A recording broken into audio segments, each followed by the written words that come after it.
Let's get to futures in focus. Oil getting a lift today. Saudi Arabia, of course, that was the big news yesterday. Gold dropping ahead of the latest rate decision from the Fed tomorrow. Joining us now from the CME to discuss, Dan Deming of KKM Financial. Dan, let's start with gold. How should we be positioned ahead of the big Fed meeting, which kicks off today?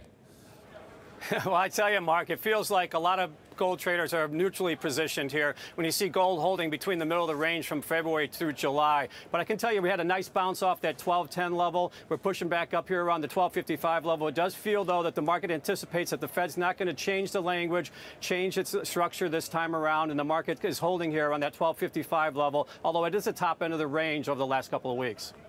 Dan, let's talk oil. It was all about Saudi Arabia yesterday, its decision to promise deep cuts to crude exports next month. I mean, how big a deal is this when it comes to the market?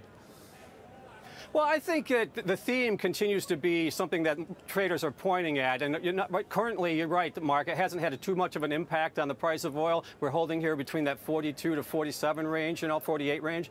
However, it does feel, though, that there's a trend building here, especially with the weaker dollar. And if these cuts actually are monitored and complied with, that we could see oil push up towards that 58 level, which would be a possible breakout from this current range. Dan, one of the great stories on the Bloomberg today is about hedge funds, which, as you know, are holding these large bearish bets against oil.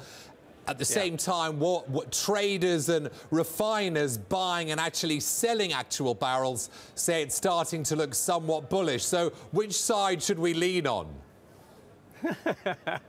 Well, I tell you, it does feel, though, there is a little bit of a bid building underneath the oil markets. And considering the fact that we have some tailwinds in place, and like I said, the shale production seems to be plateauing here in the States over the next 6 months to a year.